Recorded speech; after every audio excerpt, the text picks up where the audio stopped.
ഇന്ന് തന്നെ ഡൗൺലോഡ് ചെയ്യൂ. കാണൂ നിങ്ങളുടെ ഫേവറേറ്റ് ഷോസ്. നമുക്ക് അന്വേഷണം തുടങ്ങേണ്ട വീടെന്ന് പറയുന്നത് കളക്ടർ ശാലിനി വിഷ്ണുവിന്റെ വീടാണ്. സർ നസീർ അവസാനമായിട്ട് അബൂബക്കറിനെ വിളിച്ചിരിക്കുന്നത് ഈ വീട്ടിൽ നിന്നുകൊണ്ടാണെന്നാണ് അയാൾ പറയുന്നത്. പറഞ്ഞെന്തായാലും അതാണ് സത്യം. എന്നുവെച്ച് വ്യക്തമായ തെളിവില്ലാതെ എങ്ങനെയാണ് സർ മുമ്പോട്ട് പോവുക? ഇല്ലെങ്കിൽ സാർ എനിക്കൊരു ഓർഡർ താ, തൂക്കിയെടുത്ത് എല്ലാത്തിനും ഞാൻ ലോക്കപ്പിൽ ഇട്ട് തരാം. എടാ, നിന്റെ ഭാര്യയെ മോളെയും കൂടെ ഇങ്ങോട്ട് ക്ഷണിക്കുന്നേ. പക്ഷെ അത് അമ്മ പറയുന്നില്ലല്ലോ. എടാ, അത് നിന്റെ അമ്മ സമ്മതിച്ചോണ്ടല്ലേ നിന്നോട് ഇവിടെ താമസിക്കാൻ പറഞ്ഞത്. അല്ലാതെ കല്യാണം കഴിച്ച മകളോട് ഒറ്റയ്ക്ക് ഒന്ന് താമസിക്കുക ഏതെങ്കിലും അമ്മ പറയോ? ഇല്ലട പിള്ളേ, ഒരിക്കലും ഇല്ലെന്ന്.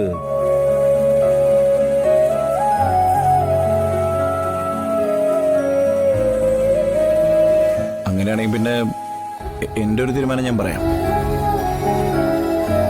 അച്ഛനും അമ്മയും കൂടി നമ്മുടെ പഴയ വീട്ടിലേക്ക് പോവാണെങ്കിൽ ഞാൻ വരാം.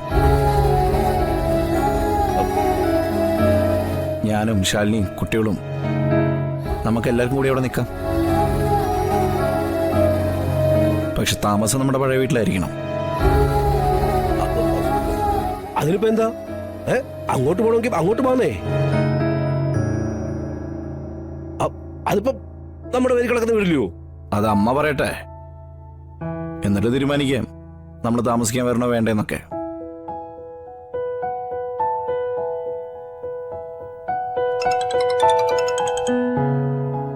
ഹലോ അനു, എന്തായി വണ്ടി റെഡിയായില്ലേ?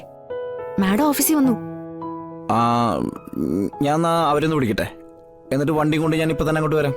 ശരി. എനിക്ക് ഓഫീസിൽ നിന്ന് ഒരു കോള് വന്നാ, ഞാനിപ്പോ എന്നാ ഇറങ്ങാ. അപ്പൊ അമ്മ ആലോചിച്ചിട്ട് പറഞ്ഞാൽ മതി.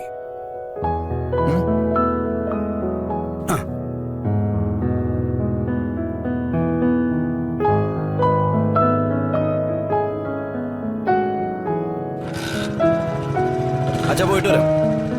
പോയിട്ടോ.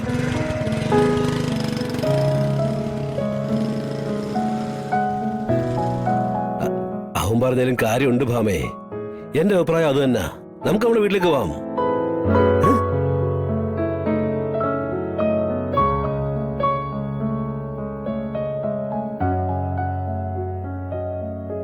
പകുതി സമ്മതിച്ച മട്ട നടക്കുമെന്നാ എനിക്ക് തോന്നുന്നത്.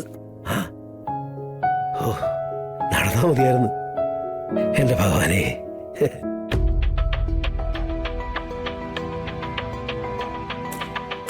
അബൂബക്കറും ഞാനും തമ്മിലുള്ള ബന്ധം ചന്ദ്രബോസിന് അറിയാമല്ലോ. നസീറിന്റെ കാര്യത്തിൽ അയാൾക്ക് കൃത്യമായൊരു മറുപടി കൊടുക്കാൻ നമുക്ക് കഴിഞ്ഞിട്ടില്ല. ചത്തോ ജീവിച്ചിരിപ്പുണ്ടോ നാട് വിട്ടോ എന്താ നടന്നിരിക്കുന്നത് നമുക്ക് പറയാൻ കഴിയാത്തത് നമ്മുടെ പരാജയം തന്നെയാണല്ലോ. നമുക്ക് അന്വേഷണം തുടങ്ങേണ്ട വീടെന്ന് പറയുന്നത് കളക്ടർ ശാലിനി വിഷ്ണുവിന്റെ വീടാണ്. സർ നസീർ അവസാനമായിട്ട് അബൂബക്കറിനെ വിളിച്ചിരിക്കുന്നത് ഈ വീട്ടിൽ നിന്നുകൊണ്ടാണെന്നാണ് അയാൾ പറയുന്നത്. പറഞ്ഞെന്തായാലും അതാണ് സത്യം. എന്നുവെച്ച് വ്യക്തമായ തെളിവില്ലാതെ എങ്ങനെയാണ് സാർ മുമ്പോട്ട് പോവുക? ഇല്ലെങ്കിൽ സാർ എനിക്കൊരു ഓർഡർ താ, തൂക്കിയെടുത്ത് എല്ലാത്തിനും ഞാൻ ലോക്കപ്പിൽ ഇട്ട് തരാം. സത്യം പറയിപ്പിക്കുകയും ചെയ്യാം.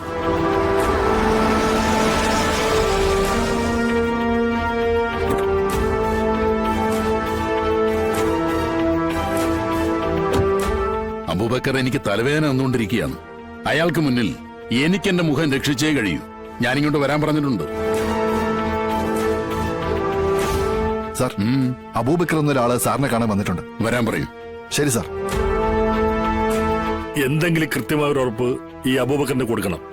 അതിനെനിക്ക് വേണ്ടത് സാറിന്റെ ഒരു പെർമിഷൻ മാത്രമാണ്. അയാൾ വരട്ടെ, എന്താണ് അയാളുടെ ഉള്ളിലിരിപ്പെന്ന് അറിയട്ടെ, എന്നിട്ട് ബാക്കി കാര്യം തീരുമാനിക്കാം. Okay sir.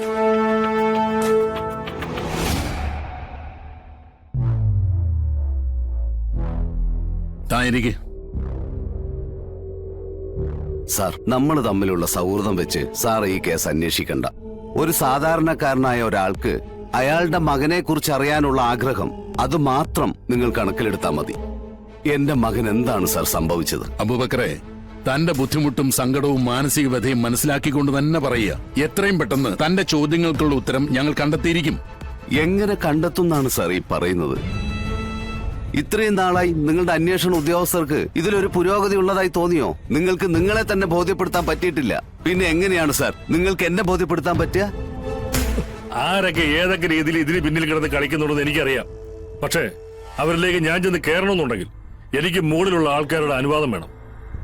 കാരണം എതിർക്കേണ്ടതും എതിർത്ത് സംസാരിക്കേണ്ടതൊക്കെ എന്നേക്കാൾ പവറും അധികാര സ്ഥാനത്തിരിക്കുന്നവരൊക്കെ ആകുമ്പോ നിലനിൽപ്പ് നോക്കി പെരുമാറുകയല്ലാതെ മറ്റു മാർഗമൊന്നുമില്ലല്ലോ സർ. എന്റെ മോനെ കാണാതായതിന്റെ പിന്നിൽ ആ ചായ കച്ചവടക്കാരാണെന്നതിൽ എനിക്കൊരു സംശയമില്ല. വിഷ്ണു, ഗോപാലകൃഷ്ണൻ, ശാരദ ഇവരെ 3 പേരെയും തൂക്കിയെടുത്ത് ലോക്കപ്പിലിട്ടിട്ട് നല്ല 4 പൂശു പൂശിയാൽ എന്റെ ചെറുക്കൻ എന്താ സംഭവിച്ചെന്നും അവരവനെ എന്തൊക്കെ ചെയ്തു എന്നും വ്യക്തമായി പറഞ്ഞു തരും. ഇനി നിങ്ങൾക്കതിന് സമയവും സൗകര്യം ഇല്ലെങ്കിൽ പറഞ്ഞാ മതി, ഞാൻ എന്റെ ആൾക്കാരെ വെച്ച് ചെയ്യിക്കാം. എന്താ കാണണോ?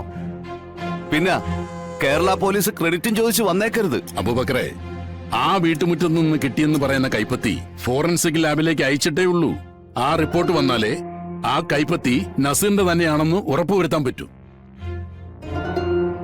എന്നാലേ നിങ്ങൾ പറഞ്ഞ അറസ്റ്റും കാര്യങ്ങളുമായി നിയമപരമായി ഞങ്ങൾക്ക് മുന്നോട്ട് പോകാൻ കഴിയൂ. അപ്പൊ അതുവരെ ഞാൻ മിണ്ടാതിരിക്കണമെന്നാണോ ഈ പറഞ്ഞു വരുന്നത്? റിപ്പോർട്ട് വരുന്നത് വരെ ഞങ്ങൾക്ക് കുറച്ച് സമയം എന്താ? സമയം തന്നാൽ നിങ്ങൾ പറഞ്ഞ പോലെ എന്തെങ്കിലും ബന്ധം ആർക്കെങ്കിലും ഈ കേസിലുണ്ടെങ്കിൽ മുഖം നോക്കാതെ നടപടിയെടുത്തിരിക്കും. അതിന് യാതൊരു സംശയം വേണ്ട.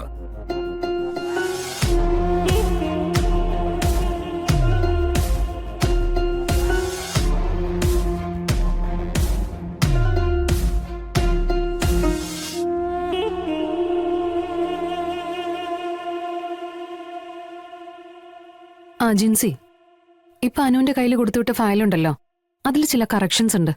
2 ദിവസം ഇവിടെ ഇരിക്കട്ടെ. പറ്റുമെങ്കിൽ അതിൽ പറഞ്ഞിരിക്കുന്ന സുമതി അമ്മയോട് എന്നെ വന്നൊന്ന് കാണാൻ പറയേ. എന്നിട്ട് എനിക്കിത് ഫോർവേഡ് ചെയ്യാൻ പറ്റൂ.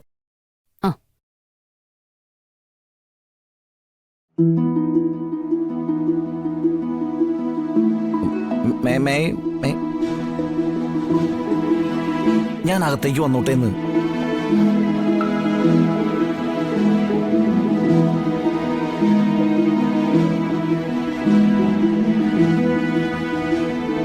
എന്താ?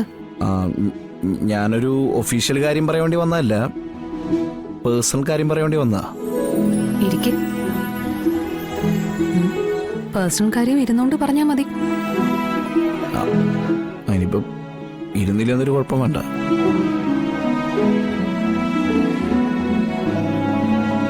ഇനി പറ, എന്താ പറയാനുള്ള? അല്ല, അത് പിന്നെ അപ്പൊ എന്തോ ഗൗരവമുള്ള കാര്യമാണ്. പറ വിഷ്ണുട്ടാ, എന്താ പ്രശ്നം? അത് പിന്നെ പ്രശ്നമായിട്ടൊന്നുമില്ല.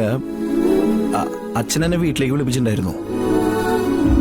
അപ്പൊ അച്ഛൻ പറയുന്ന കാര്യങ്ങളെല്ലാം നമ്മളെല്ലാവരും പഴയ വീട്ടിലേക്ക് പോണ കാര്യങ്ങളാ. അപ്പൊ ഞാൻ തന്നോട് ആലോചിക്കൊന്നും പറയാൻ പറ്റില്ല എന്ന് പറഞ്ഞു. അപ്പൊ ഞാനിപ്പോ എന്താ അച്ഛനോട് പറയാൻ? അല്ല, താൻ പറയുന്ന പോലെ പറയാം. രോഹിത് ശ്യാമയും വിളിച്ചിരുന്നു. അവരിന്നെത്തും. എല്ലാവരും കൂടിയാണ് അവിടെ താമസിക്കാൻ പോകുന്നത്. സത്യാമ്മയുടെ അഭിപ്രായമാണ് ഇതിൽ ആദ്യം അറിയേണ്ടത്. അല്ല, അമ്മയ്ക്ക് നമ്മളിപ്പോ കൂടെ കൂട്ടി താമസിക്കണമെന്നുള്ള വാശിയിലാണ്. പഴയ സത്യാമ്മ അമ്മ കൈവിട്ട് കഴിഞ്ഞു.